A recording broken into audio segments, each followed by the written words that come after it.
बच्चों colligative property में आगे हम लोग फिर से मैं वार्न कर दूं, जैसे पढ़ाने चलूँगा ना तो मैंने देखा कि मैं पढ़ा रहा हूँ, दो लोग बात कर रहे हैं तो वो थोड़ा सा अनैतिक होगा कि नहीं।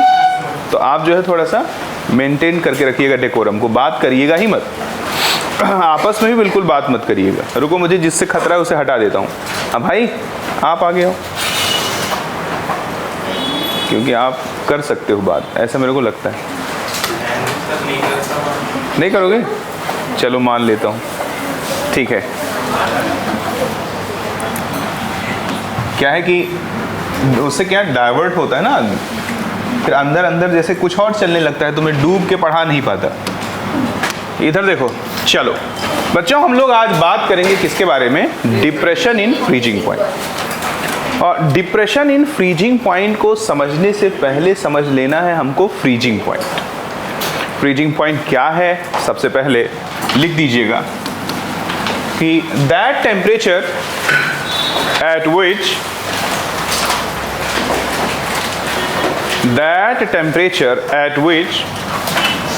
vapor pressure of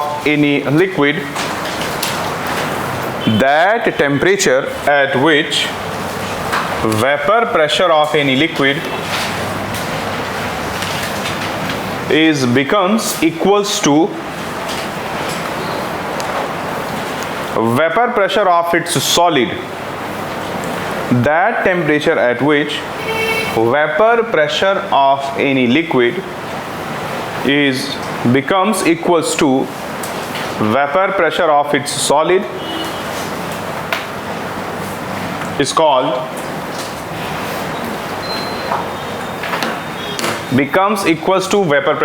solid is called freezing point. Bracket.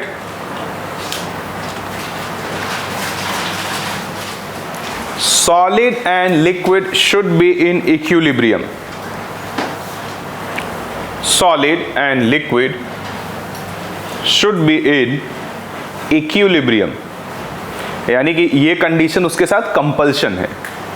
गौरपूर्वक आप जरा देखिएगा, अगर मैं कहूं कि कोई लिक्विड अपने सॉलिड के साथ किस में है? इक्विलिब्रियम में। एग्जाम्पल के तौर पे प्यारे बच्चों, अगर मैं यहाँ पर एक पानी ले लेता प्योर सॉल्वेंट के तौर पे और मैं इसका टेम्परेचर गिराता हूँ, खूब ध्यान पूर्वक सुने बातों को, आई कांटेक्ट मुझसे रखें। जब मैं आपकी तरफ देखूं तो आप दाएं बाएं ना देखते मिले।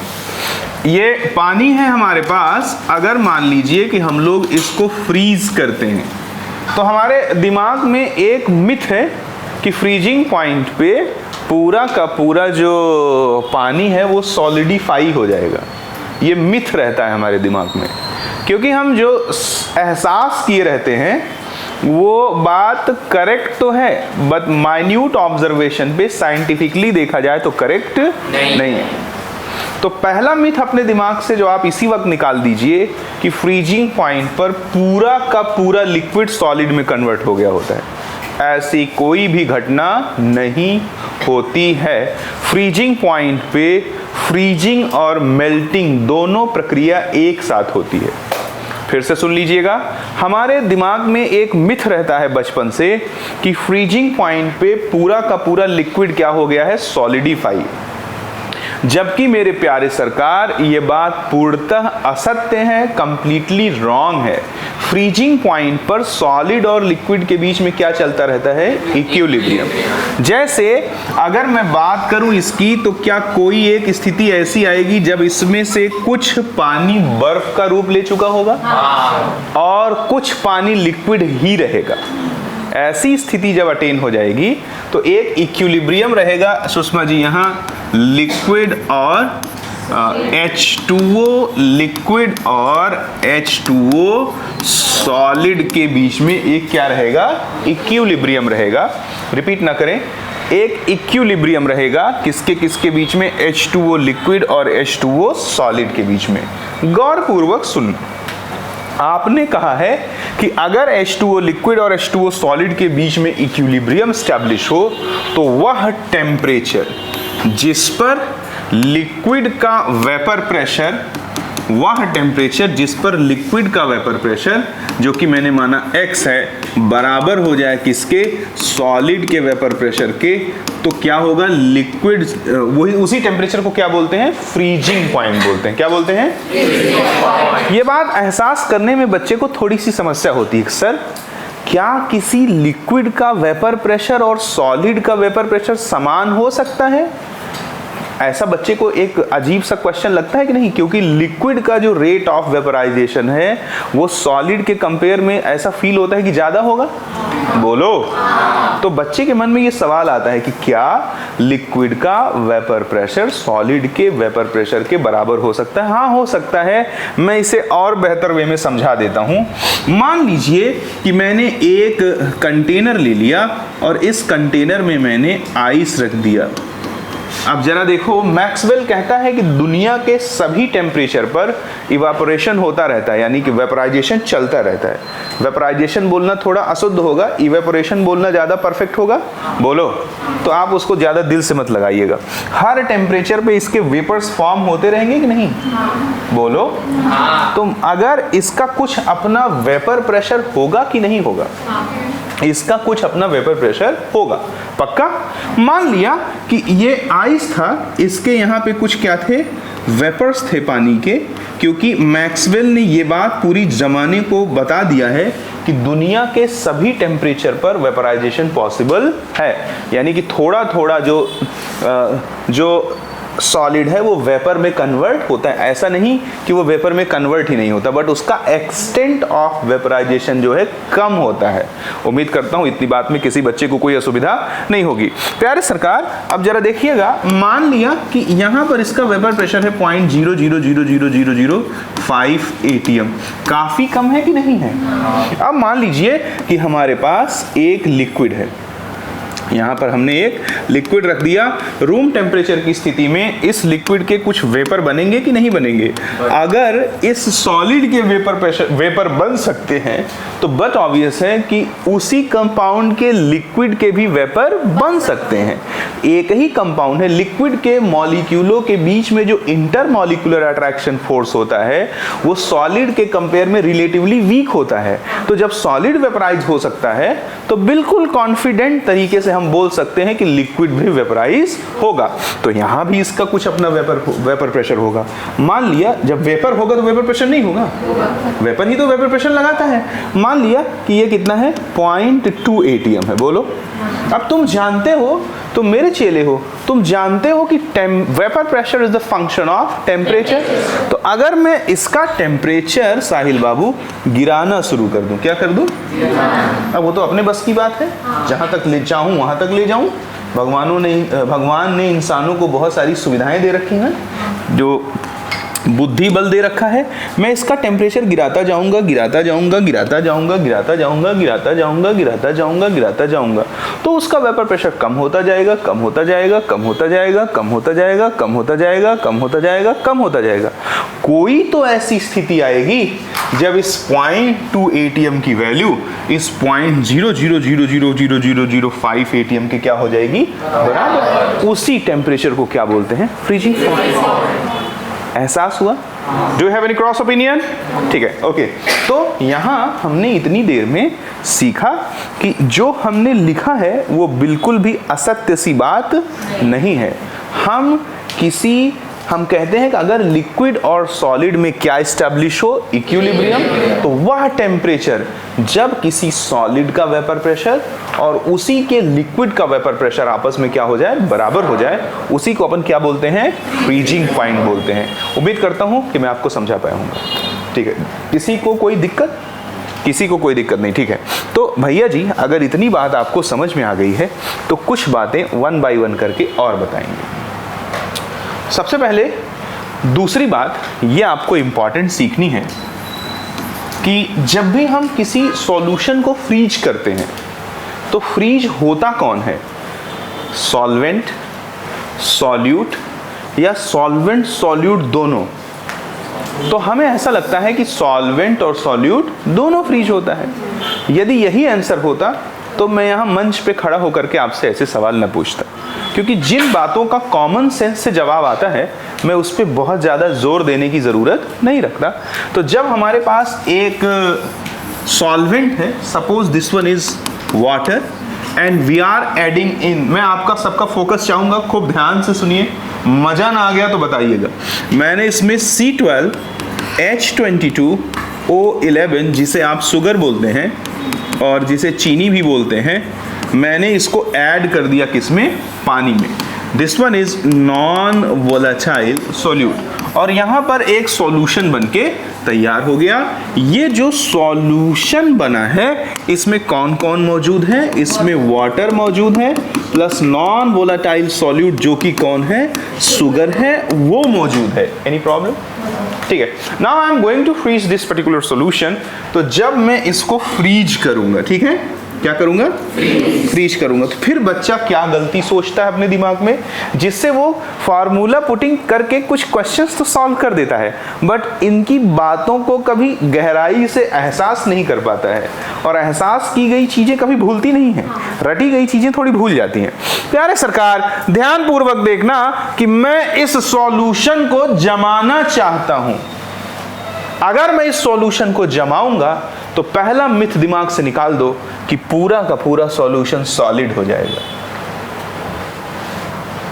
फ्रीजिंग पॉइंट पे कभी पूरा लिक्विड सॉलिड में कन्वर्ट नहीं होता, सेम टाइम पे मेल्टिंग की प्रक्रिया भी चलती रहती है। Is that clear? ठीक है, तो अगर मैं इसको जमाऊंगा तो मेरा आपसे क्वेश्चन है कि कौन जमेगा, सॉल्वेंट, सॉल्यूट या दोनों?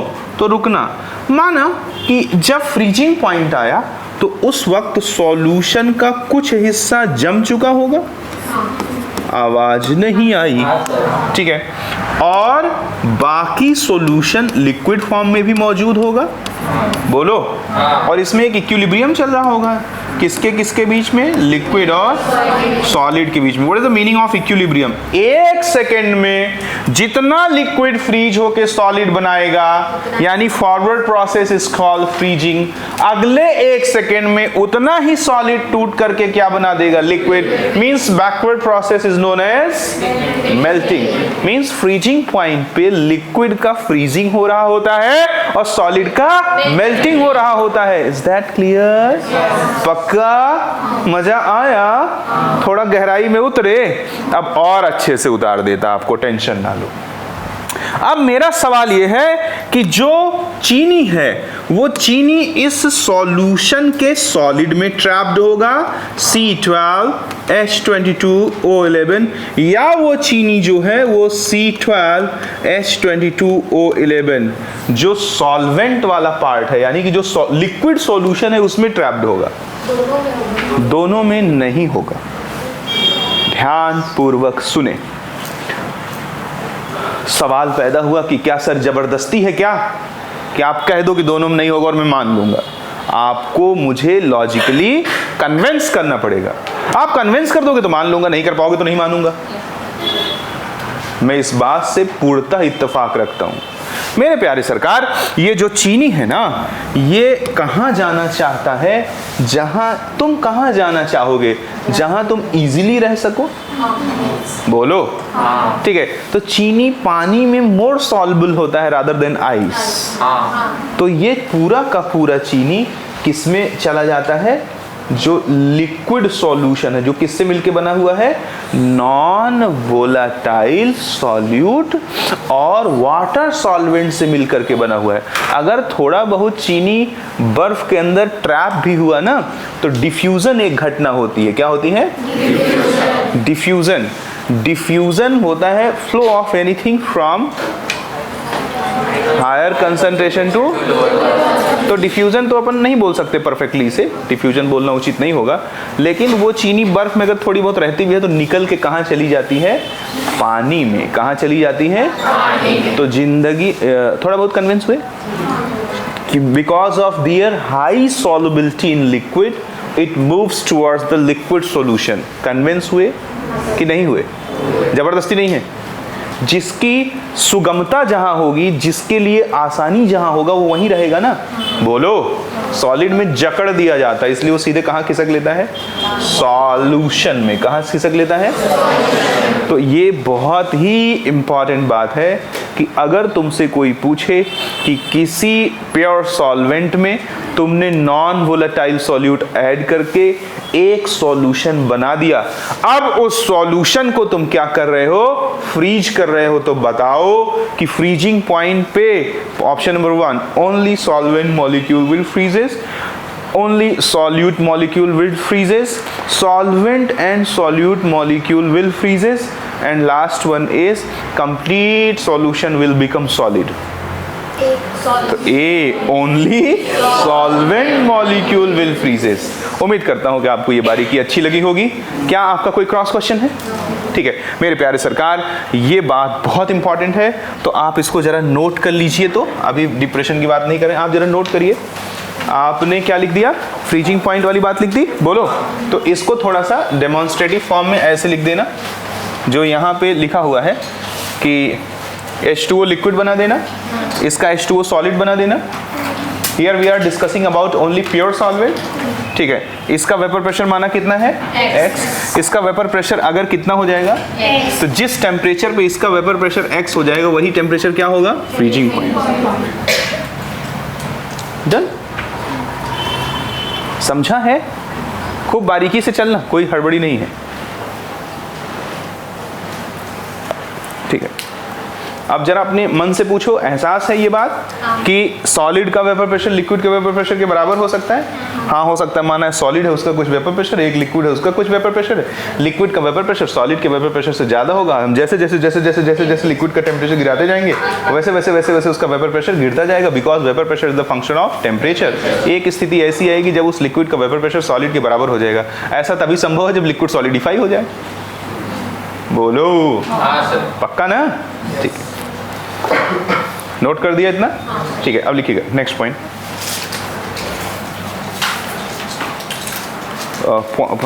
ऐसे पॉइंट बना के लिखते चलो। At freezing point complete liquid never become solid.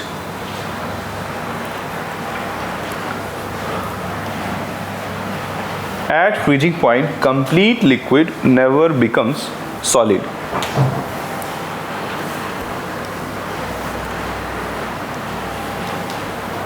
Next point. At freezing point, both phases are present. At freezing point, both phases are present.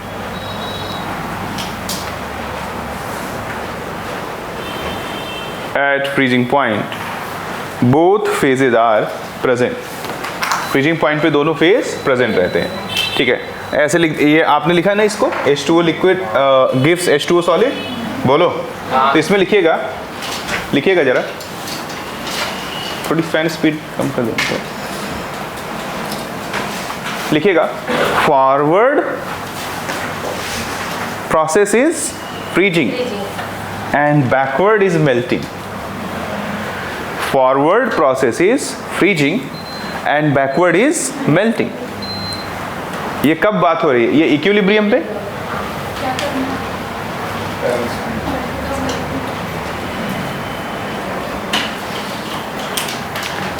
लिखा क्या?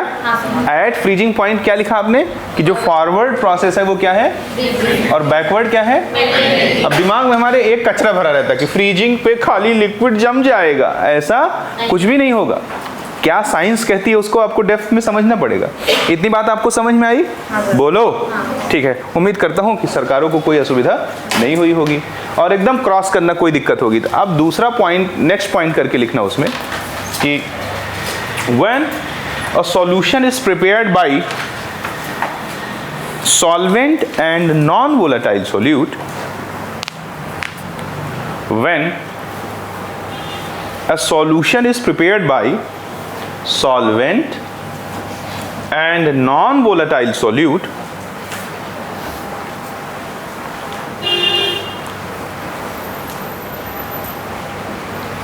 and it is freezes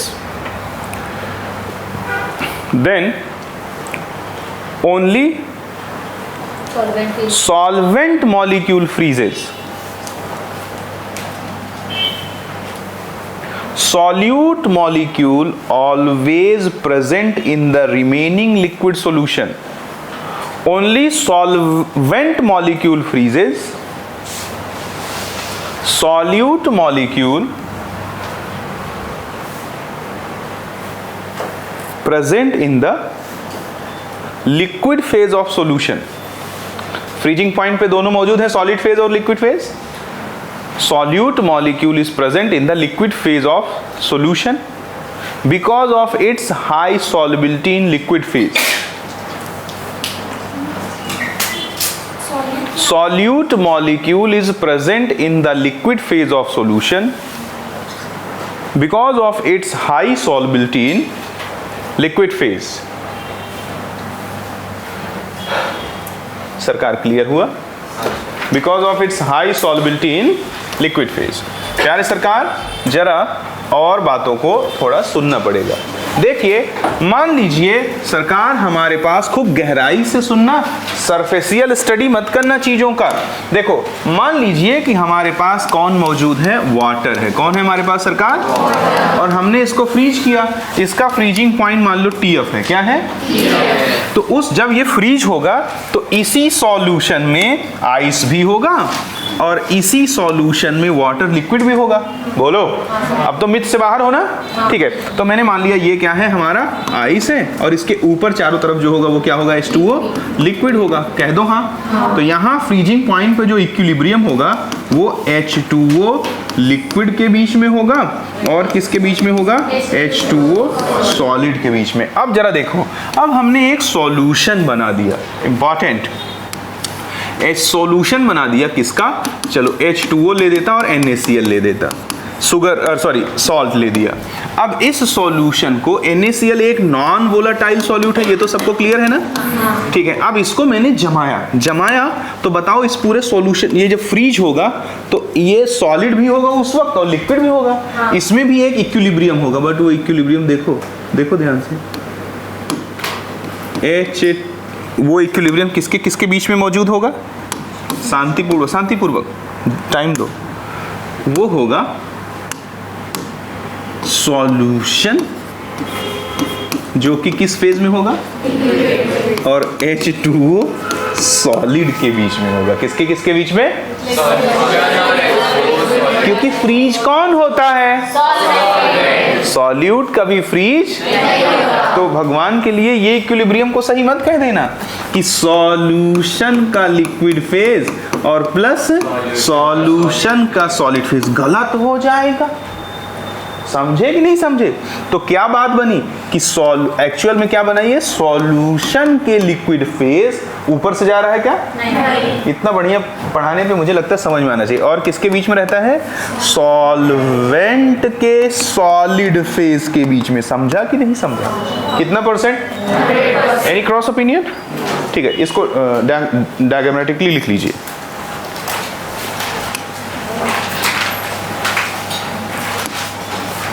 diagrammatically note करिए इसको.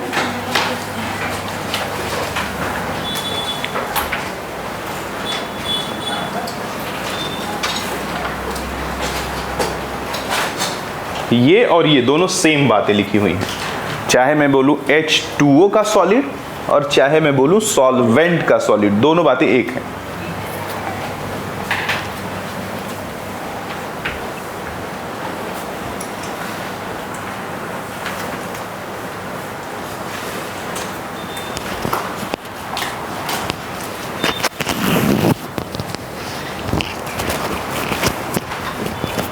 चेतन भाई, मजबूती से. ठीक है.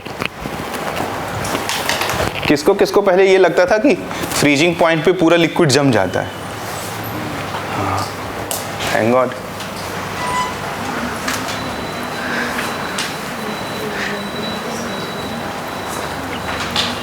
एक्चुअली जब आप अच्छे क्वेश्चंस हैंडल करेंगे ना तो इन बातों की बहुत जरूरत लगती है.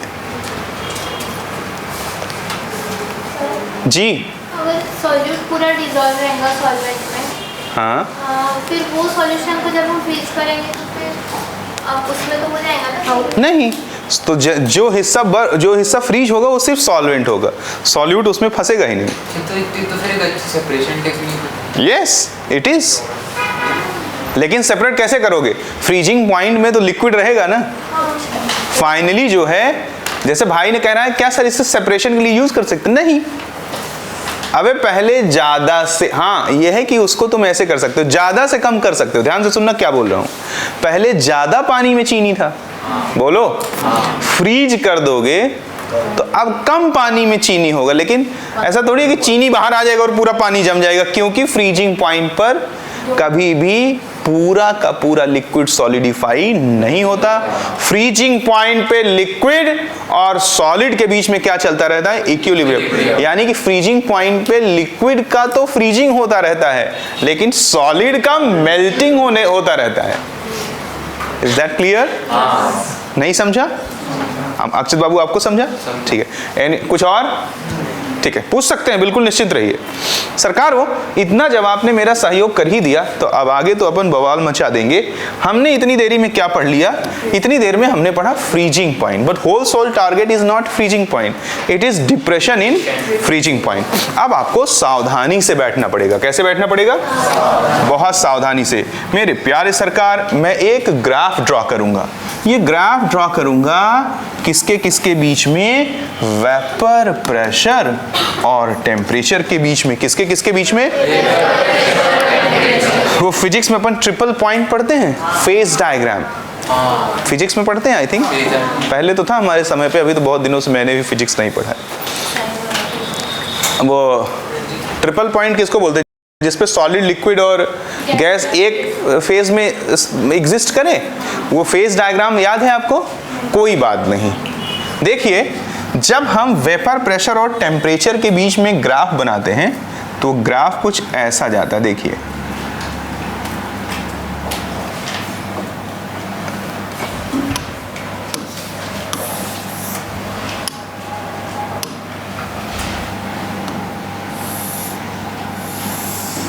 कुछ इस तरह से, ठीक है। अब जरा देखिएगा, ये ग्राफ क्या है? ये सॉलिड लिक्विड इक्विलिब्रियम रीजन को रिप्रेजेंट करता है। किसको रिप्रेजेंट करता है? पक्का? ठीक है। Suppose this one is for the solvent. ये किसके लिए है? पक्का? ठीक है। यहां कुछ टेम्परेचर होगा, इस टेम्परेचर पे इस सॉल्वेंट का कुछ वेपर प्रेशर होगा। एम आई राइट? जैसे जैसे हम लोग टेम्परेचर को क्या करते चलेंगे? गिराते चलेंगे। क्या करते चलेंगे? यानी ओरिजिन की तरफ बढ़ेंगे, टेम्परेचर कम करते चलेंगे। बोलो, ये कोई टेम्परेचर है, इस पर इस लिक्विड का कुछ अपना वेपर प्रेशर होगा कि नहीं होगा? बोलो हाँ। जैसे ही हम इस पॉइंट पे आएंगे, गौर पूर्वक देखना, इसका नाम दे देता हूं P, और इस पॉइंट पे अगर देखें तो क्या सिर्फ सॉलिड है? आवाज नहीं आई? नहीं। क्या सिर्फ लिक्विड है? नहीं। इस पर दोनों इक्विलिब्रियम में है। हाँ। और मेरे सरकार जानते हैं कि फ्रीजिंग पॉइंट को डिफाइन करने के लिए सॉलिड और लिक्विड के बीच में क्या होना चाहिए? इक्विलिब्रियम होना चाहिए। तो इस पॉइंट पे अगर मैं यहां से क्या करता हूं, परपेंडिकुलर ड्रॉ करता हूं, तो एक टेम्परेचर आएगा कि नहीं आएगा? कितना परसेंट? ठीक है। अगर कोई टेम्परेचर आएगा तो इस वक्त जो वेपर प्रेशर होगा, देखो सॉलिड और लिक्विड दोनों का वेपर प्रेशर की सेम वैल्यू आएगी कि नहीं आएगी? और वो है ये इतना, यहां से लेकर के यहां तक। हाँ या ना? पक्का? यानी कि this temperature is the freezing point, because at this temperature the vapour pressure of solid and the vapour pressure of liquid becomes equal to each other. बोलो हाँ। एक वैल्यू मिल रहा है सॉलिड और लिक्विड के लिए कि नहीं? पहले क्या था? देखो, लिक्विड के लिए इतना मिलता था। बोलो हाँ या ना? तो ये रीजन तो फ्रीजिंग हो ही नहीं सकता, क्योंकि सिर्फ और सिर्फ यहाँ पे क्या है? Solvent he solvent. बट इस रीजन में लिक्विड और सॉलिड दोनों इक्विलिब्रियम में है ना, तो फ्रीजिंग पॉइंट तो इसी रीजन में आएगा ना। नहीं समझा? ठीक है। अगर इतनी बात तुमको समझ में आया तो जरा देखो, मेरी बात को थोड़ा समझने की कोशिश करना। क्या करना? समझने की कोशिश करना। क्या करना? समझने की कोशिश करना। और कोशिश करने पर आपको सफलता मिलना तय है। देखो बेटा, अगर मैं एक सॉल्यूशन ले लूं, क्या ले लूं? ये क्या था? तो सॉल्यूशन का वेपर प्रेशर सॉल्वेंट से ज्यादा आएगा? सालो तब मार लगाऊंगा, क्या आएगा? सॉल्यूशन का वेपर प्रेशर हमेशा प्योर सॉल्वेंट के वेपर प्रेशर से क्या होता है? क्योंकि नॉन वोलेटाइल सॉल्यूट डाल देने से वेपर प्रेशर कम हो जाता है ना। सब कैसे हाँ कह रहे थे? ठीक है, थोड़ा सा डिस्टेंस बना लो। ठीक है, देखो अगर हम सॉल्यूशन लेंगे साहिल भाई, तो बताओ कि उसका वेपर प्रेशर प्योर, और वो सॉल्यूशन किसका है? We are adding non volatile solute in pure solvent. तो मुझे आप जवाब देना कि अगर मैं एक सॉल्यूशन लेता हूं हैविंग कंसंट्रेशन C1, तो बताओ उसके लिए ये ग्राफ इसके ऊपर जाएगा कि नीचे आएगा? यस, कैसे जाना? क्योंकि उसका सॉल्यूशन हो गया ना, तो इसका वेपर प्रेशर यस, तो अगर ऊपर बढ़ा दूंगा तो वेपर प्रेशर ज्यादा नहीं आ जाएगा? आवाज नहीं आई। मजबूरी है कि उस ग्राफ को कहां बनाऊं? पक्का? कितना % पक्का? 100%। ठीक है, अगर मैंने साहिल बाबू एक दूसरा सॉल्यूशन ले लिया हैविंग कंसंट्रेशन C2, तो चेतन भगत अगर C2 की वैल्यू C1 से ज्यादा हुई तब तो ये ग्राफ इस पीले वाले के, लेकिन अगर C2 की वैल्यू C1 से कम हुई तो ये इसका ग्राफ इसके ऊपर आ जाएगा। जहां सॉल्यूट का कंसंट्रेशन ज्यादा होगा वहां सॉल्यूशन का वेपर प्रेशर कम होगा। क्लियर है दिमाग में? तो मैं कौन सा केस लगाऊंगा? C2 is greater than C1। तो मेरे को इसका ग्राफ ऐसे जाएगा, देखो ऐसे जाएगा, ऐसे चला जाएगा। बोलो हाँ, कितना % हाँ? इसमें किसी को कोई असुविधा है क्या? बोलो। ठीक है, अब ये ग्राफ मैं हाँ ऐसे ड्रॉ कर रहा हूं तो थोड़ा सा ये कैसा बन गया है? कर्व टाइप का, बट इतना ज्यादा ये कर्वी नहीं रहता है, ये थोड़ा ऐसा रहता है। देखो ऐसे, उसमें कोई दिल से लगाने वाली बात नहीं है। ये यहाँ से जाएगा और यहाँ चला जाएगा, ये यहाँ से जाएगा और यहाँ चला जाएगा। बोलो हाँ, दहाड़ के बोलो हाँ। आवाज नहीं आई? ठीक है, अब जरा देखो, ये सॉल्यूशन है हैविंग कंसंट्रेशन C1, ये सॉल्यूशन है हैविंग कंसंट्रेशन C2। इसमें किसी भी बच्चे को अभी तक कोई दिक्कत होनी नहीं चाहिए, है तो बताए। बोलो। अब यहां से एक बात पता लगी होगी तुमको, पूछो क्या? क्या ये सॉल्यूशन यहां फ्रीज हो जाएगा? यहां? यहां? यहां? कैसे हाँ? अबे साले यहाँ सॉलिड लिक्विड है क्या? यहाँ? अबे यहाँ तो वो लिक्विड ही लिक्विड है ना। सॉलिड लिक्विड इक्विलिब्रियम किस पॉइंट पे? ये नीले वाली पॉइंट पे एग्जिस्ट करेगा ना। कितना %? हाँ, पक सोच के जवाब दीजिए। तो यानी कि वो यहाँ फ्रीज होगा। तो this one is the freezing point of solution having concentration C1, so we can write this by TF1। और प्योर सॉल्वेंट का जो फ्रीजिंग पॉइंट है वो क्वेश्चंस NCERT में TF0 से रिप्रेजेंट किया जाता है। तो प्योर सॉल्वेंट को मैं किससे रिप्रेजेंट कर देता हूँ? TF0 से। अब जरा देखो, TF1 की वैल्यू TF0 से कम है कि ज्यादा? भाई यहां से चलोगे तो इतना ही चल के क्या मिल जाएगा? TF1। और इतना चलने पे क्या मिलेगा? TF0। पक्का ना? यानी कि जैसे ही हम किसी सॉल्वेंट में नॉन वोलेटाइल सॉल्यूट ऐड कर देते हैं तो उसकी फ्रीजिंग पॉइंट खट से क्या हो जाती है? कम।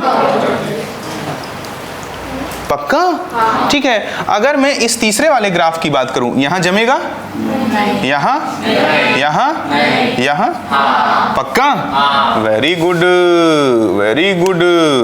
अगर यहां जम जाएगा और मैं यहां से परपेंडिकुलर ड्रॉ कर दूं तो this one is the freezing point of solution number 2। That's why we will write here TF2। क्या इतनी बात में मेरे किसी साहब को कोई समस्या? ये ग्राफ है, ग्राफ ड्रॉ किया जाता है बुद्धि बल पे। बोलो, आपको सिर्फ पहली लाइन याद रखनी है। पहली लाइन कैसी जाती है, बाकी सब बनता चला जाएगा कि नहीं? ये आपको फेज डायग्राम में ये याद रखना कि ये ऐसे जाता है और ये ऐसे कर देना। बोलो। और दूसरे को देखो ऐसे, तीसरा देखो ऐसे। नहीं समझा? एकदम सिंपल सी बात है, इसमें कोई बहुत बड़ी बात नहीं है। ग्राफ एनसीईआरटी में बना हुआ है। एनसीईआरटी में जो ग्राफ बना हुआ है वो सिर्फ सॉल्वेंट और सॉल्यूशन के बीच बना है। मैंने थोड़ा और दिमाग लगा दिया क्योंकि मैं आगे और खेल करूंगा। मैंने 2 सॉल्यूशन ले दिया और दोनों का कंसंट्रेशन चेंज कर दिया। जिसका कंसंट्रेशन सॉल्यूट का ज्यादा था उसका वेपर प्रेशर मैंने घटा के ग्राफ को नीचे बना दिया। बिल्कुल सिंपल सा लॉजिक है, इसमें कोई भी एक्स्ट्रा सोचने की जरूरत नहीं लगती है। उम्मीद करता हूं इतना समझा होगा आपको। अब जरा देखा, अब जरा बात को देखना, इसमें ट्रायंगल को मार्क कर देता किसको, इसे ए बी सी डी ई मान दो। क्या मान दो? अब वो देखो डायग्राम मैंने बनाया है ना, तो बहुत दिल से नहीं लगाना है, वो एक्चुअली डायग्राम एग्जैक्ट ऐसा जाता है। देखो ऐसा, ऐसा और ऐसा, समझे कि नहीं समझे? यहाँ थोड़ा पोलियो हो गया है, टेंशन न लेना। तो ये क्या हो गया? ए, सुन रहे हो? ये क्या हो गया? बी, ये क्या हो गया? सी, और यहाँ ये क्या हो गया? डी, और ये क्या हो गया? ई। तो अगर मैं किसकी बात कर दूं, ट्रायंगल ए डी ई की and triangle A B C की, तो मैं लिख सकता हूं, देखो ए ई और अपॉन क्या लिख सकता हूं?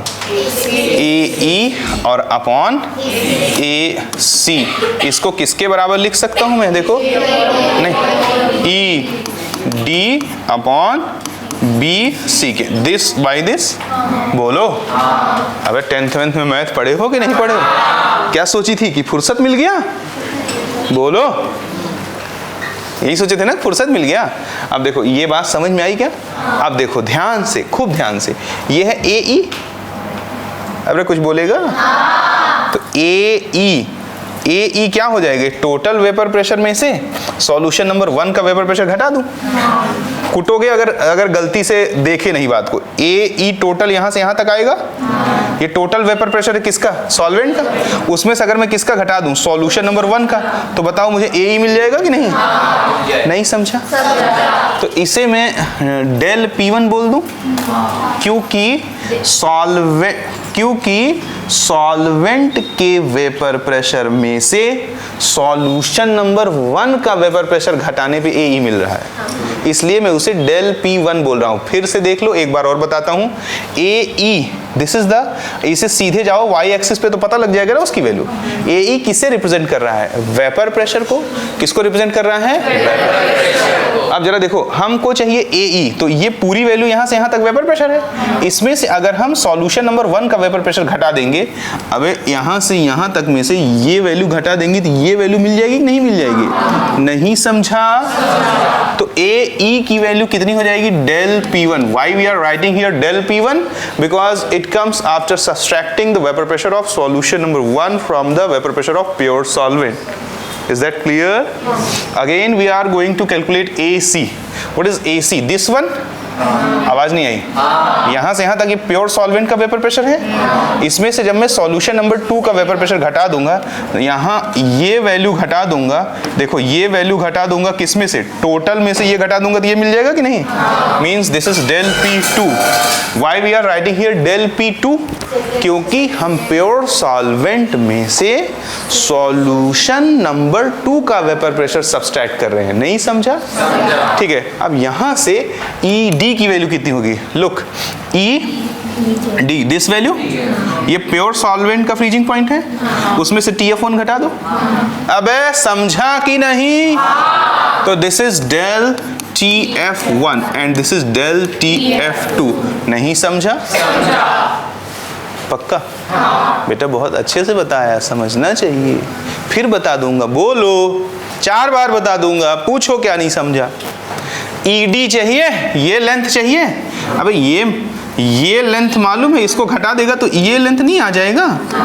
कैसे कर रहा है? पक्का ना? कितना परसेंट पक्का? 100% पक्का। तो ऐसा तो तभी आता है ना जब दोनों प्रोपोर्शनल हो ना। V1 upon V2 equals to T1 upon T2 करते हो, यानी V is directly proportional to T। तो अगर del P1 upon del P2 बराबर आ गया del TF1 upon del TF2 के, इसका मतलब क्या हो गया दीदी जी? कि डेल TF जो कि क्या है, depression in freezing point. Freezing point घटा यानी कम हो गया ना, यानी सॉल्वेंट के रिस्पेक्ट में सॉल्यूशन का फ्रीजिंग पॉइंट जितना कम हो जाता है उसे क्या बोलते हैं, डिप्रेशन। जैसे सॉल्यूशन का बॉइलिंग पॉइंट सॉल्वेंट के रिस्पेक्ट में जितना बढ़ जाता था उसे क्या बोलते थे, एलिवेशन इन बॉइलिंग पॉइंट। वैसे सॉल्वेंट के रिस्पेक्ट में सॉल्यूशन का फ्रीजिंग पॉइंट जितना घट जाएगा उसको क्या बोलेंगे, depression in freezing point. Simple logical, बोलो हाँ। अब मेरे शेरों मैं कह दूंगा del T F is directly proportional to del P, और तुम खुश हो जाओगे पक्का। और तुम इतना पीछे मैंने प्रूफ कर दिया है 2 बार, अब नहीं प्रूफ करूंगा, अब कहोगे तो कूटूंगा पकड़ के। इक्वेशन नंबर 1 मान दूं, अब del P is directly proportional to molality होती है। इसको मैंने 2-3 बार प्रूफ कर दिया है, बार बार करवा के अब मेरे को पकाओ मत। ये हो गया क्वेश्चन नंबर 2, बोलो हाँ पक्का। अब ये इसके प्रोपोर्शनल है, ये इसके प्रोपोर्शनल है, ये इसके प्रोपोर्शनल नहीं होगा, तो del T F is directly proportional to molality. यही डायरेक्ट लिखा रहता है किताबों में पक्का। डेरिवेशन कोई जल्दी दे नहीं सकता, अच्छे नहीं दे पाए, मतलब ऐसा मैं नहीं कह सकता कोई नहीं दे सकता, बट इजीली आपको डेरिवेशन नहीं मिलेगा। मेहनत करने वाले लोग ही जान सकते हैं, सोच सकते हैं, विचार कर सकते हैं। यानी कि तो हाँ, बच्चे मुझसे कह सकता है, ए सर जी क्या फायदा आपके डेरिवेशन का? वे गधे देख क्या फायदा है, वो सीधे डेल पी से भी तो रिलेट कर सकता है डिप्रेशन इन फ्रीजिंग पॉइंट को। 98% क्वेश्चन में डेल टी एफ को मोलैलिटी से रिलेट किया रहेगा, तुम्हें बड़ा मजा आएगा। एक क्वेश्चन में उसको depression lowering in vapour pressure से रिलेट कर देगा तो छाती पीटना शुरू कर दोगे। तो इस डेरिवेशन का वो फायदा है, एक दिशा मिलती है, दिमाग बढ़ता है, सोचने की ताकत बढ़ती है, आगे चलेंगे। अब अगर इतनी बात समझ में आ गई है तो आगे और खेल बनाएंगे। कैसे, जरा देखिए। हमने देखा कि del T F is directly proportional to molality of the solution आ गया। यहां से हम कह देंगे del T F is equal to K F into M बोल देंगे। क्या बोल देंगे, del T F is equal to K F into M. अब सवाल आया सर के एफ क्या है, तो सुनते जाओ के एफ क्या है। के एफ के कई नाम हैं। सबसे पहला नाम है मोलल डिप्रेशन कांस्टेंट। सबसे पहला नाम है मोलल डिप्रेशन कांस्टेंट। दूसरा नाम है इसका क्रायोस्कोपिक कांस्टेंट। क्या है, क्रायोस्कोपिक कांस्टेंट। इसके मैं रहस्य को बता सकता हूं, what is the meaning of क्रायोस्कोपी। सुनना, डिप्रेशन इन फ्रीजिंग पॉइंट की मदद से किसी भी नॉन वोलेटाइल सॉल्यूट के मोलर मास को जान लेना साइंस में क्या कहलाता है, क्रायोस्कोपी। क्या कहलाता है, तो मैं यहां पर लिख देता हूं कि with the help of depression in freezing point. क्या बोला मैंने, with the help of depression in freezing point, calculation of molar mass of non-volatile solute is known as, कभी कभी assertion reason में फंसा देता है, is known as cryoscopy, is known as cryoscopy। उम्मीद करता हूँ मेरे सरकारों को समझ में आया होगा। और इसका जो यूनिट है मेरे प्यारे बच्चे, यूनिट क्या हो जाएगा के का, वही जो के बी का था। कितना हो जाएगा, केल्विन किलोग्राम पर मोल।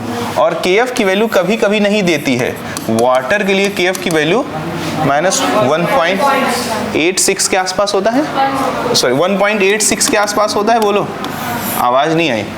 वाटर के लिए केएफ की जो वैल्यू होती है वो किसके बराबर होती है, 1.86। और केबी कितना होता है, यानी आपने देखा कि केएफ की वैल्यू केबी से क्या है, ज्यादा है हमेशा। एक ऐसा कंपाउंड है जिसके लिए केएफ की वैल्यू केबी से ज़्यादा नहीं होती, बाकी सबके लिए होती है, और वो है इथिलीन ग्लाइकॉल। क्या है, इज वेरी इंपॉर्टेंट। तो जनरली अगर मैं बात करूं, जनरली केएफ की वैल्यू क्या होती है, केबी से ज़्यादा होती है, but not in case of ethylene glycol. ये CH2 CH2OH। कहाँ कहाँ देखते हो इथिलीन ग्लाइकॉल? चलो भाई खड़े हो जाओ। अक्षत, एक ऑर्गेनिक रिएक्शन का नाम बताओ, नेम रिएक्शन है जहाँ पे तुम्हें इथिलीन ग्लाइकॉल मिलता है। एरो पे रहता है। हाँ पता है, वो क्लीमेंसन। नहीं, वुल्फ किश्नर। हाँ वुल्फ किश्नर। पहुँचते पहुँचते पहुँच गए, बैठ जाओ। वुल्फ किश्नर में सेकेंड स्टेप में पहले हाइड्रोजीन से रिएक्शन कराते हैं, उसके बाद सेकेंड स्टेप में base in the presence of ethylene glycol लेते हैं, तो जो कार्बोनिल ग्रुप है वो किस में कन्वर्ट हो जाता है? एल्केन में। बोलो, ज़्यादा हो गया क्या? नहीं। ठीक है, अगली बात, इथिलीन ग्लाइकॉल का इस्तेमाल एंटी फ्रीजिंग एजेंट के तौर पे होता है। अब मुंह मत सड़ाना अगर कहीं आ जाएगा तो। इथिलीन ग्लाइकॉल का इस्तेमाल कहाँ होता है? एंटी फ्रीजिंग एजेंट क्या होता है? Anti freezing agent freezing point को और कम कर देता है। जैसे मान लीजिए कि आपने देखा होगा पुरानी गाड़ियों में वाटर कूल्ड रेडिएटर रहते थे, बोनट खोल के रोड पे वो कमांडर जीप वाले क्या भरते रहते थे उसमें? पानी। अब पानी भर के मान लो तुम उसको लेके चले गए लेह लद्दाख, वहाँ टेम्परेचर है -30 डिग्री। अब वो पानी जम जाएगा। पानी जम जाएगा तो क्या होगा? पानी जम जाएगा तो पानी एक ऐसा बदमाश है कि उसके सॉलिड का वॉल्यूम उसके लिक्विड से ज़्यादा होता है, उसका वॉल्यूम बढ़ जाएगा, रेडिएटर फेडिएटर फाड़ देगा पकड़ के। वॉल्यूम बढ़ेगा तो फट जाएगा कि नहीं फट जाएगा? अबे 1 लीटर का कंटेनर है, उसमें तूने क्या रख रखा था? 1 लीटर पानी, और वो फ्रीज हो गया तो पानी का तो वॉल्यूम 1 लीटर ज़्यादा होगा ना, तो कंटेनर को फाड़ देगा कि नहीं फाड़ देगा? बोलो पक्का? रेडिएटर फट जाएगा तो गाड़ी सर पे लेके आओगे? नहीं। इसलिए वहाँ पे एंटी फ्रीजिंग एजेंट जो उसके फ्रीजिंग पॉइंट को क्या करे? गिरा दे, उसका इस्तेमाल करते हैं। उम्मीद करता हूँ आपको समझ में आया होगा। तो इसके बारे में ये जो दो तीन चार बातें मैंने बोली, ये इंफॉर्मेशन बेस्ड बातें हैं, ये आपको आना ही चाहिए। ठीक है, तो अब आप इसको जो है बिल्कुल खूब बढ़िया से छाप डालिए।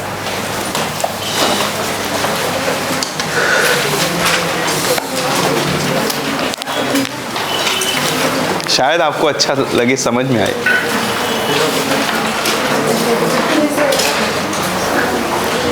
सुनो, बात करोगे तो टाइम ज़्यादा लगेगा, बात नहीं करोगे तो जल्दी से कर लोगे।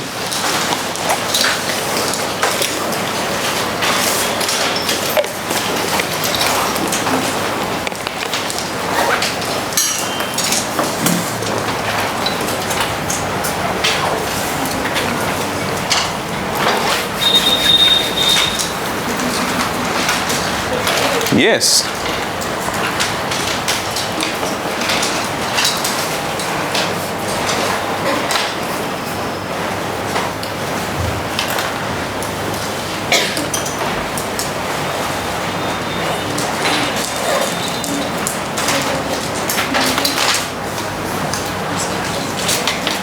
यही ऐसी है जो शोर मचाता है।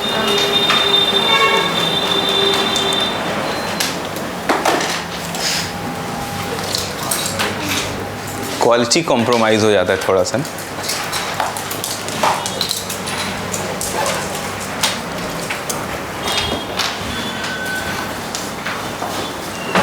सोच सोच के लिखना, इतना कोई बड़ी बात नहीं है। और लिखते समय कोई बात अगर आपको असुविधा कर रही हो तो मुझे बताना।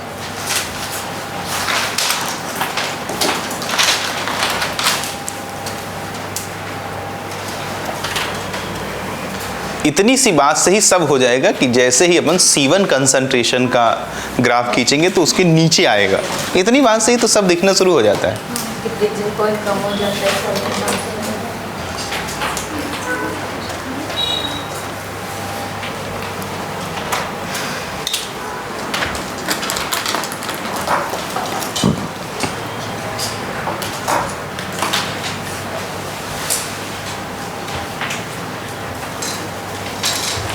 वैसे इसका प्रूफ नहीं पाओगे जल्दी कहीं,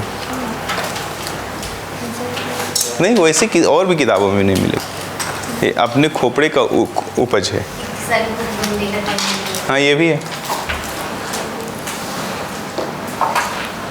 इतना सुंदर डायग्राम लड़कियां ही बना सकती हैं।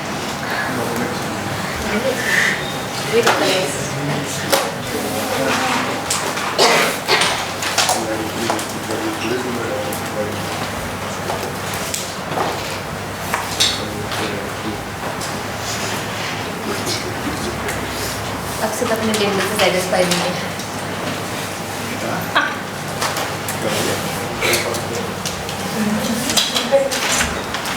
रफ्तार बढ़ाओ।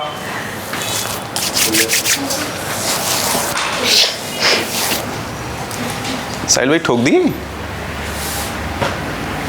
नेक्स्ट कर दूं? हाँ सर।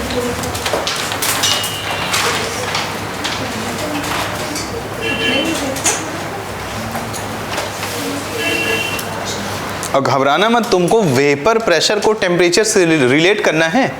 एक गिलास पानी पी के मन शांत करके देखोगे कौन सी लाइन वेपर को दे रही है, कौन सी लाइन टेम्परेचर को दे रही है, तो सब दिखने लगेगा।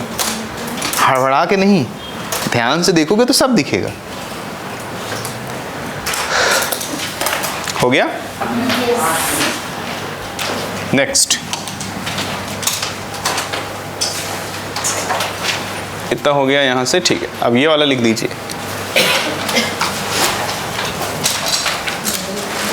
Del T F directly proportional to किसके आ गया? मोलैलिटी के। तो डेल टी एफ आ गया किसके बराबर? के एफ इंटू एम के।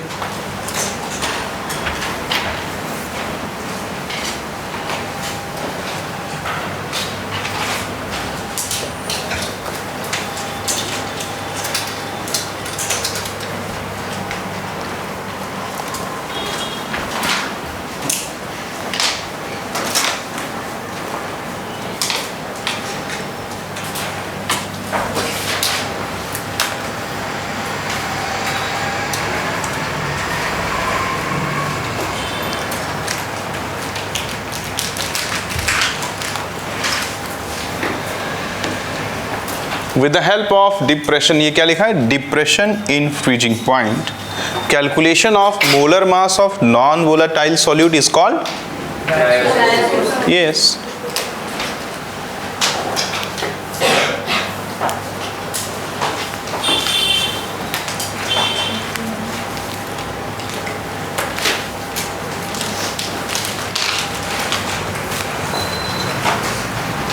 जनरली KF क्या होता है KB से? बड़ा होता है। ये वाटर की वैल्यू से ही समझ में आ जा रहा है। लेकिन एक कंपाउंड है जो मैं जानता हूँ, पता नहीं कुछ और भी हो, जो शायद हो सकता है मैं नहीं भी जानता हूँ, जो मेरी नज़र में पड़ा है, क्योंकि धरती पे तो न जाने कितने सॉल्वेंट है, सबका KF KB तो मैंने कंपेयर नहीं कर रखा है। जितनी मेरी जानकारी है उसके बिहाफ पे इथिलीन ग्लाइकॉल का जो KB होगा वो KF से क्या होगा? ज़्यादा। कोई वैल्यू रहती तो वाटर के लिए, जैसे केवी की 0.52 रहती है। हाँ, कोई वैल्यू होती है, वो वैल्यू मेरे को याद नहीं दिया रहता है वैसे मैक्सिमम टाइम। हाँ, बट ये मुझे मालूम है कौन बड़ा है कौन छोटा, क्योंकि देखो याद करने की एक सीमा रेखा है ना। कितने सॉल्वेंट का KF के भी याद रख लेंगे, एटलीस्ट पानी का याद रहे, बहुत है। यूनिवर्सल सॉल्वेंट है ना। हो गया? सबका हो गया सरकार? एवरीवन? ठीक है।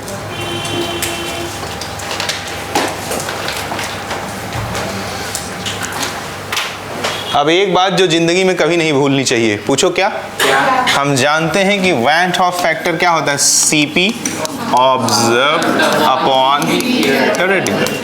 CP ऑब्जर्व लैब वाली वैल्यू है, CP थ्योरेटिकल कैलकुलेटेड वैल्यू है। यहां से हम लिख सकते हैं CP observed is equals to I into CP theoretical. बोलो हाँ। अब जरा देखें आगे, और ये कब लगता है? जब मॉलिक्यूल एसोसिएट या डिसोसिएट हो रहा हो। सॉल्यूट मॉलिक्यूल जब एसोसिएट या डिसोसिएट हो रहा हो तो I, अगर मैं CP क्या ले रहा हूँ? डेल TF, तो डेल TF जो ऑब्जर्व्ड होगा वो I into del TF theoretical के बराबर होगा। और डेल TF थ्योरेटिकल क्या होता है? KF इंटू M, और ये किसका हो जाएगा? डेल TF ऑब्जर्व के। बोलो हाँ। यानी कि जब मॉलिक्यूल एसोसिएट या डिसोसिएट हो रहा हो तो वहाँ आपको होशो हवास में काम करना है, वहाँ सीधे हड़बड़ी में काम नहीं करना है। वहाँ पे जो डिप्रेशन इन फ्रीजिंग पॉइंट होगा वो KF इंटू M मत करना, वहाँ क्या करना? I into KF into M। उम्मीद करता हूँ आपको समझ में आया होगा। वेरी इंपॉर्टेंट, लिखिएगा। इन केस ऑफ एसोसिएशन और dissociation of solute molecule in case of association or dissociation of solute molecule.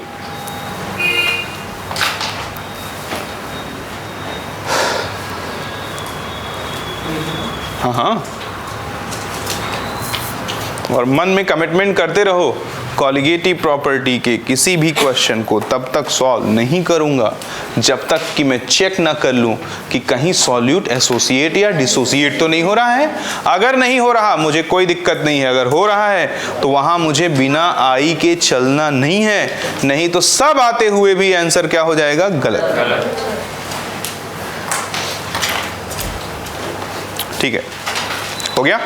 अब आगे आपको रिस्पॉन्ड करना है। चलो भाई, अक्षत भाई, साहिल भाई रेडी हो जाएं, मुझे डेटा देते रहिएगा धड़ाधड़। अब शुरू होगा क्वेश्चन। क्या शुरू होगा? क्वेश्चन। ठीक है, आप जरा सांसों को रोक लें और नजर को टोक लें, क्योंकि आपके सामने आने वाले हैं ढेर सारा भूचाल। देखिए, पहला क्वेश्चन कहता है कि the boiling point of an aqueous solution, क्या कहता है कि the boiling point of an aqueous solution of non volatile solute is 100.15 degree centigrade. यानी हमको बॉइलिंग पॉइंट दिया हुआ है। बोलो हाँ। ठीक है, कुछ थ्योरी में रह गया, थोड़ी मोड़ी बातें। चलो अभी क्वेश्चन से लपेट देते हैं, जरा सा भूल गया बताना, बता देते हैं अभी। What is the freezing point of an aqueous solution obtained by diluting the above solution with an equal volume of water? The value of Kb and Kf for water is इतना एंड इतना। ठीक है, चलो तो देखो, del Tb क्या होता है? Kb इंटू m होता है। आवाज नहीं आई। डेल Tb की वैल्यू कितना दिया हो? 0.15। ये एलिवेशन इन बॉइलिंग पॉइंट है। बोलो 100.15 मत लिख देना। डेल Tb क्या होता है? सॉल्यूशन का बॉइलिंग पॉइंट माइनस सॉल्वेंट का बॉइलिंग पॉइंट। तो सॉल्वेंट पानी है, तो 100.15 माइनस 100 करोगे तो 0.15 आएगा ना। नहीं समझा? किसको नहीं समझा ये बात? डेल Tb 0.15 हो गई, सबको समझा? पानी था, उसमें एक नॉन वोलेटाइल सॉल्यूट डाला गया, उसका बॉइलिंग पॉइंट हो गया 100.15। तो पानी का तो 100 होता है, 100.15 हो गया, यानी डेल Tb की वैल्यू कितनी हो गई? 0.15। नहीं समझा? इंटू Kb की वैल्यू हमको दी हुई है कितना? 0.512 इंटू मोलेलिटी पता लगा सकते हैं।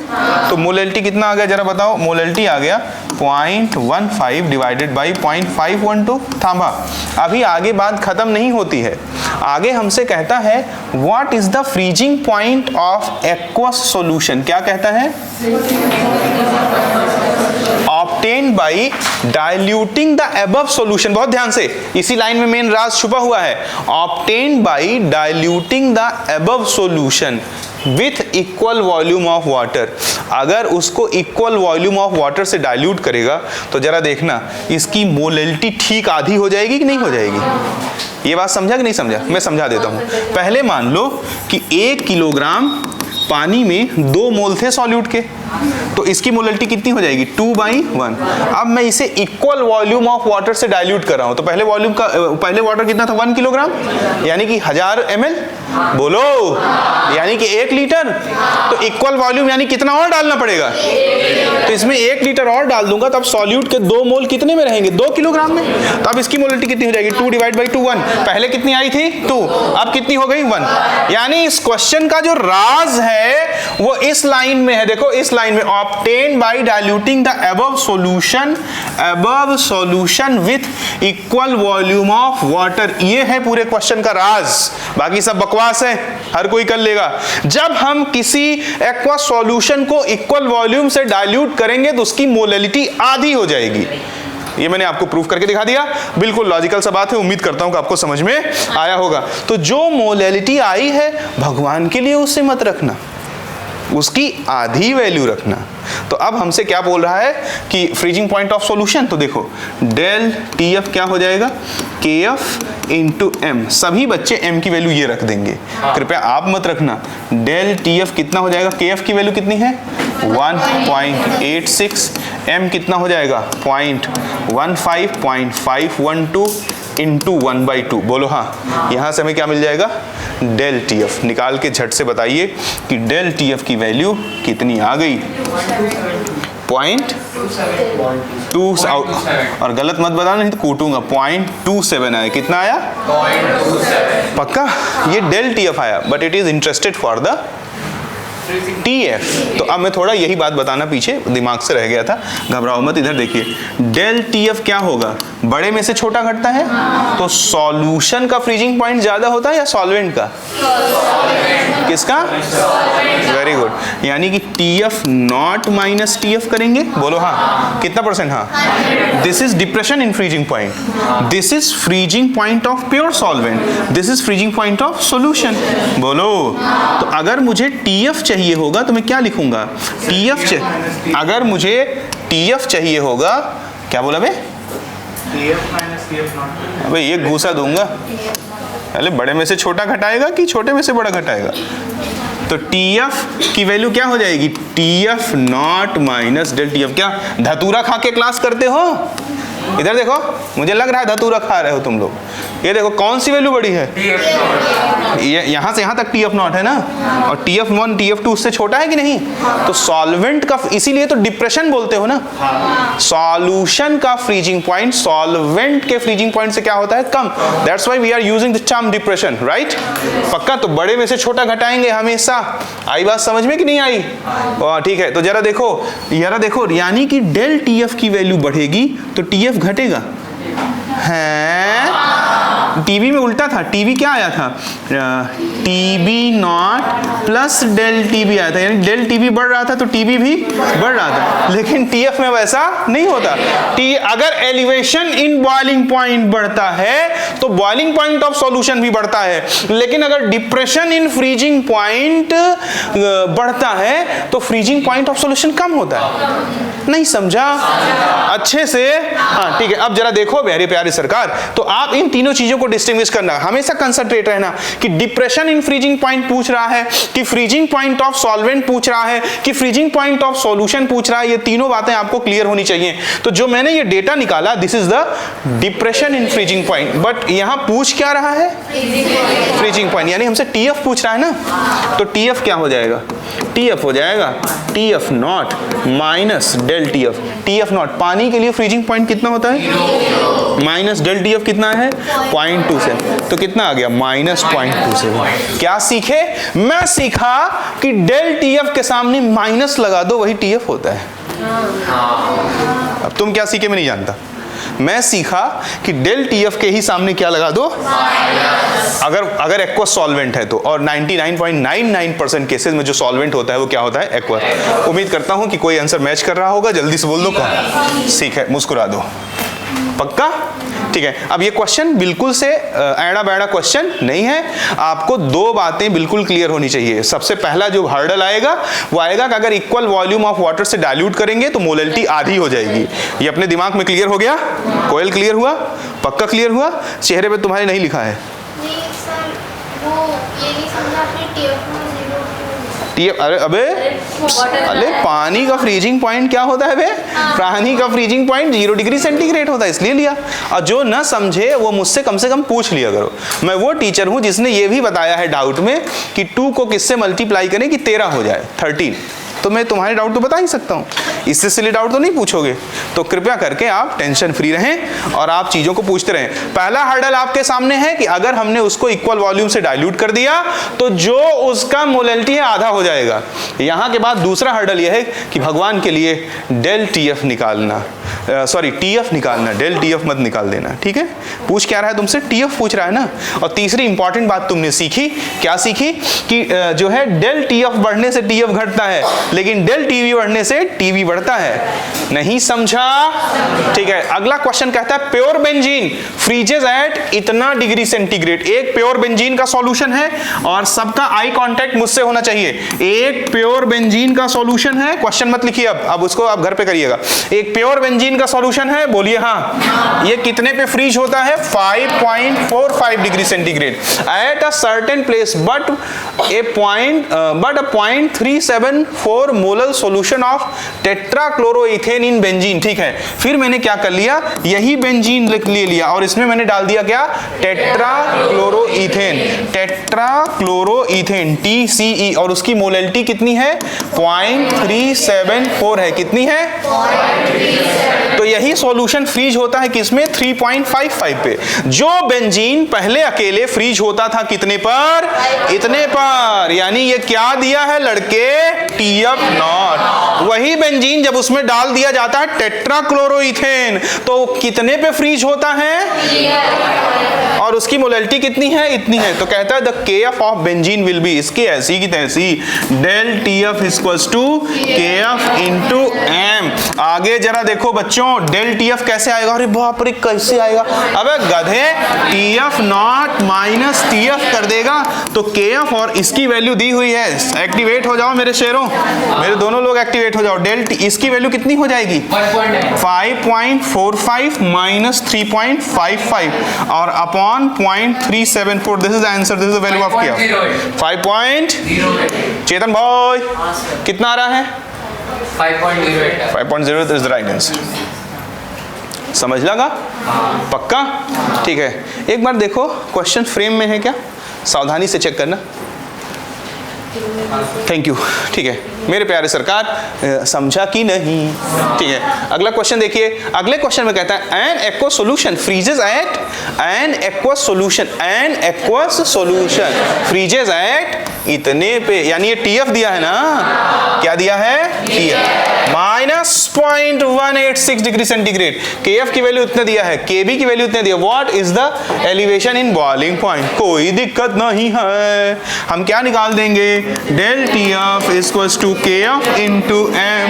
TF है इतना तो del TF कितना हो जाएगा? 0 माइनस 0.186। बोलो हाँ, क्योंकि एक्वस सॉल्यूशन है कोयल, उसका del TF नॉट क्या होगा? 0। पक्का ना? और वैसे सोच लो कि del TF दिया हो, TF चाहिए तो माइनस लगा दो। बोलो, और TF दिया हो, del TF चाहिए तो भी माइनस लगा दो। अबे एक ही तो बात हुई ना? पक्का? तो ये क्या हो जाएगा देखो, इनटू KF की वैल्यू कितनी है? 1.86। मोलैलिटी आ गया, ये तो डिविजिबल डेटा है। मोलैलिटी कितनी आ गई? मोलैलिटी आ गई 0.1। पक्का? ठीक है, मोलैलिटी 0.1 आ गई। अबे तो del TB equals to KB into M। तो del TB क्या हो जाएगा? KB की वैल्यू बोलो, 0.512 इंटू 0.1 और 0.0512। ये क्या हो गया? del TB। I am not interested for del TB, I am interested for, अच्छा okay okay okay, it's okay. Elevation in boiling point ही पूछ रहा है। बोलो, तो del TB पूछ रहा है, सीधे आंसर आ गया। कितना? this one। पक्का? ठीक है, नेक्स्ट। ठीक है, और जब क्वेश्चन कराते वक्त जो सोएगा वो रोएगा। इधर देखें, in the depression of freezing point experiment it is found that the vapour pressure of solution is more than that of pure water. अबे तो गलत बात कर रहा है कि नहीं कर रहा है? The vapour pressure of solution is less than that of pure solute. बहुराया है क्या? क्या कह रहे हैं? सुनो, the vapour pressure of solution is less than that of pure solute. Solute vaporise नहीं होता, नॉन वोलेटाइल सॉल्यूट यूज होता है ना। आगे क्या कहते हैं? Only solute molecule solidify at freezing point. मारे डंडा डंडा इसको। और आगे क्या कहता है? ओनली पक्का? अब बिना उतना बोले अगर ये क्वेश्चन आता तो तुमको चक्कर आ जाता कि नहीं? तकलीफ पैदा होती कि नहीं पैदा होती? ठीक है प्यारे सरकार, उम्मीद करता हूँ अच्छा लगा होगा। ठीक है, अगला क्वेश्चन देखें। अगले क्वेश्चन में कहता है कि molar depression constant of water is इतना। ओके, और कहता है कि 0.02 mole of urea dissolve in 100 gram of water will produce a depression in freezing point. इसकी KF इंटू M। KF की वैल्यू 1.1 1.86, m कितना हो जाएगा 0.02 divide by 0.1 mole divide by mass of solvent in kilogram. ठीक है, आगे देख लड़की, ये इसको काट दिया, 1.86 इंटू 0.2 हो गया 0.372। This is the del TF. पूछ क्या रहा है? Depression in freezing point, del TF ही पूछ रहा है। तो which one is the correct answer? नहीं समझा? अगला क्वेश्चन कहता है व्हाट वुड बी, क्या कहता है? The freezing point of an aqueous solution, freezing point of an aqueous solution. TF पूछ रहा है, क्या पूछ रहा है? ठीक है, containing 18 gram of glucose in 1000 gram of, ये लो del TF equals to, glucose टूटता उठता तो नहीं ना? पक्का?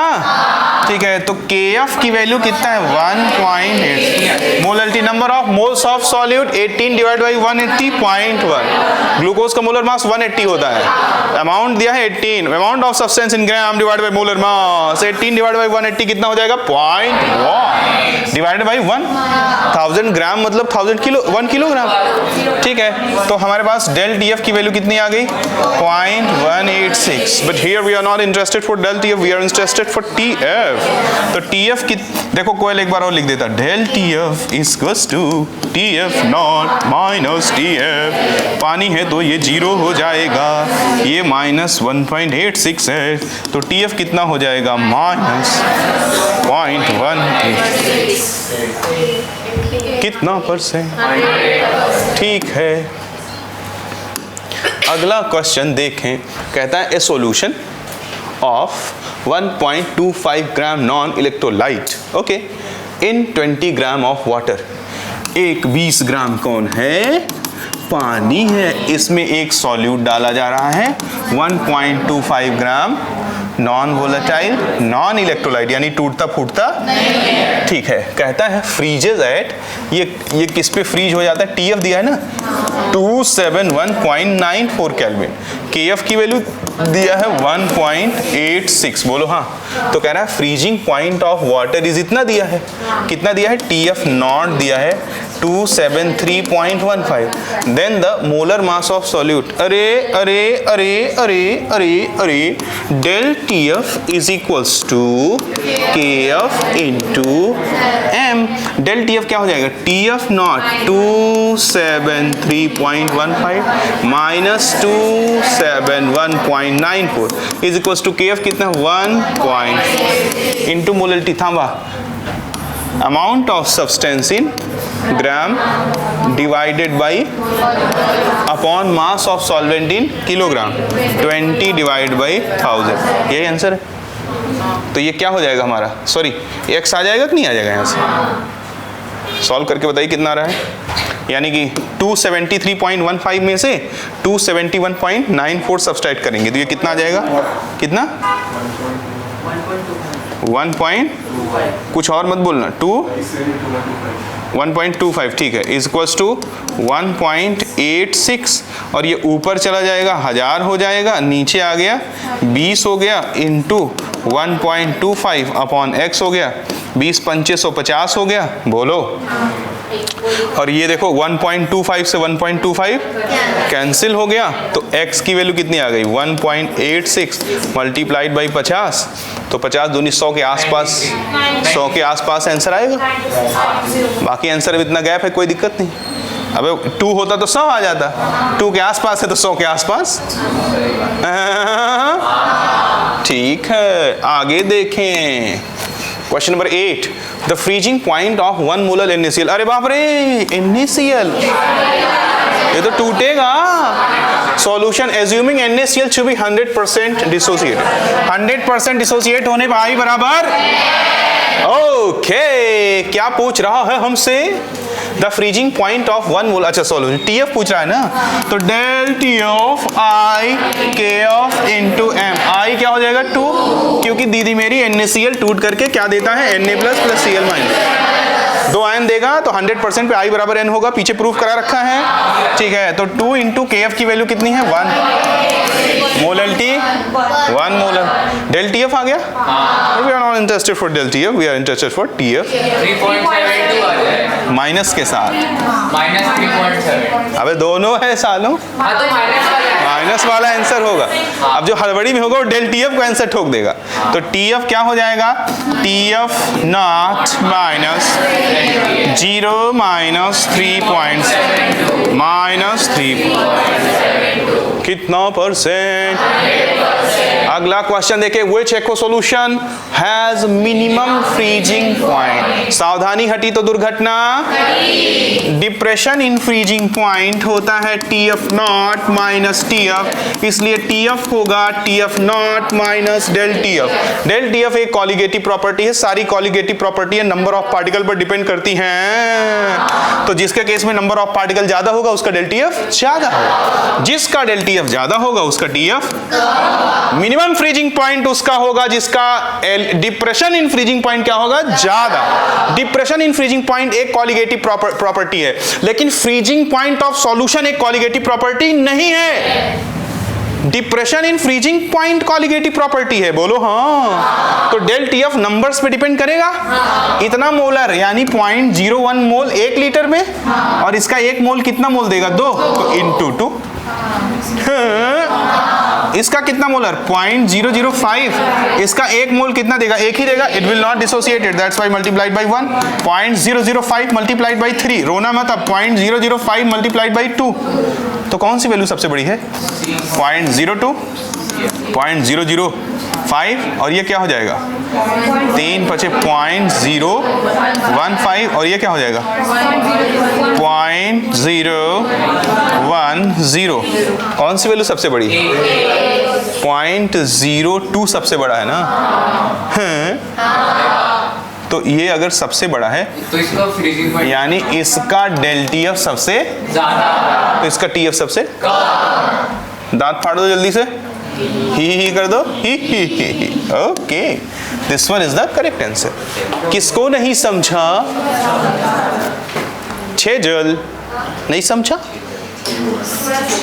ओके मैं समझा दूंगा। Wait, we know that colligative properties depends upon the number of solute particle, even they do not depends upon the nature, they just depend upon the number।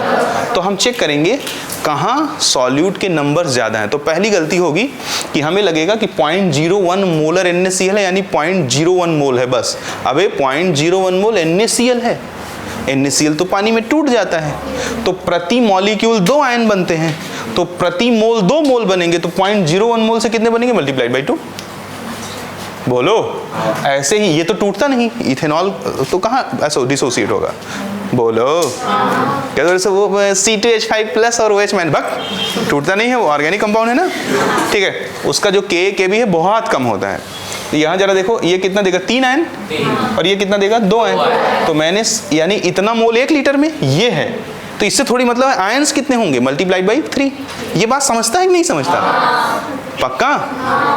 ये 0.005 मोल MgCl2 के है ना, बट वो तो किस पे डिपेंड करेगा, नंबर्स ऑफ आयंस पे। MgCl2 तो टूटता है ना, कल परसों का लेक्चर ध्यान से किए हो, तो इसका 1 मोल 3 मोल आयन देगा, तो इतने मोल कितना देगा मल्टीप्लाइड बाई 3। तो ऐसे सबके आयंस चेक कर लिया, जिसके आयंस सबसे ज्यादा है उसका डेल TF सबसे, डेल TF तो TF सबसे, तो पहले में जो है आयन सबसे ज्यादा थे, इसलिए पहले का डेल TF सबसे, इसलिए TF सबसे, और क्वेश्चन पूछ रहा है TF सबसे कम किसका है, तो मैंने आंसर लगा दिया। ये डेल TF मिला है, हाँ, तो उससे फिर डेल TF मिल गया, जिसका डेल TF ज्यादा होगा उसका TF, that's it. Okay, next one, वो सेम क्वेश्चन है, which solution will have least freezing point। तो TF उसका कम होगा जिसका ΔTF, इसका 0.1 मोल कितने मोल आयन देगा? 3, मतलब 0.3। इसका 0.1 कितना देगा? 0.1, क्योंकि यूरिया टूटता थोड़ी है। इसका 0.1 कितना देगा? इसका 0.1 कितना देगा? तो सबसे ज्यादा आयंस किसके हुए? इसके आयन सबसे ज्यादा, तो इसका ΔTF सबसे, इसका ΔTF सबसे ज्यादा, तो इसका TF सबसे। मुस्कुराए। Next, come on fast. नहीं मैं डी रहेगा। अबे TF ज्यादा तो ΔTF, देखो ये तो टूट जाएगा, ये भी टूट जाएगा, ये भी, ये नहीं टूटेगा। इसका 1 मोल मतलब 1 ही मोल, इसके 1 मोल का मतलब 2 मोल, इसके 1 मोल का मतलब 2 मोल, इसके 1 मोल का मतलब 3 मोल, बट इसके 1 का मतलब 1 ही। हाँ? तो इसका जब ΔTF सबसे कम होगा तो TF सबसे ज्यादा हो जाएगा। That's why 4th is the right answer. अबे अब तो कह दो कि आ गया, पक्का ना? The freezing point of 1% W/W aqueous solution of calcium nitrate CaNO3 का ट्वाइस। बवासीर है ये, आई यूज करना पड़ेगा कि नहीं? तो हमसे कहता है कि इसका क्या बताओ? Freezing point. तो चलो वे पहले ΔTF निकाल देते हैं यार। KF इंटू एम, KF की वैल्यू दिया है कि नहीं दिया है? कोई दिक्कत नहीं, हम लोग तो यूज टू है ना वाटर से। 1.8 मोल LT थामा 1% W/W, यानी कि 1 ग्राम है 100 ग्राम। किसमें? सॉल्यूशन में ना, पक्का? तो सॉल्वेंट कितना हुआ देख लो, कल तुम पूछ रहे थे कार्तिक, 99 ग्राम, क्योंकि सॉल्वेंट में, सॉल्यूशन में से सॉल्यूट घटाओगे तभी तो सॉल्वेंट मिलेगा। तो मोल LT क्या होता है? Number of moles of solute 1 divided by calcium nitrate का मोलर मास दिया है। अच्छा रुको, ये और आसान क्वेश्चन है, ये तो डायरेक्ट आ जाएगा ना, क्योंकि इसके ऑप्शंस बहुत आसान है। देखो, the freezing point of 1% aqua solution of, ये तो और सड़ा हुआ क्वेश्चन है। देख इधर देखो, एक्वा पानी का फ्रीजिंग पॉइंट 0 डिग्री होता है, उसमें थोड़ा सा सॉल्यूट मार दोगे तो उसका फ्रीजिंग पॉइंट घट जाएगा, तो 0 से कम। पक्का? कितना % पक्का? कितना टाइम बचा है? हो गया है? ठीक है, आज के लिए इतना पर्याप्त।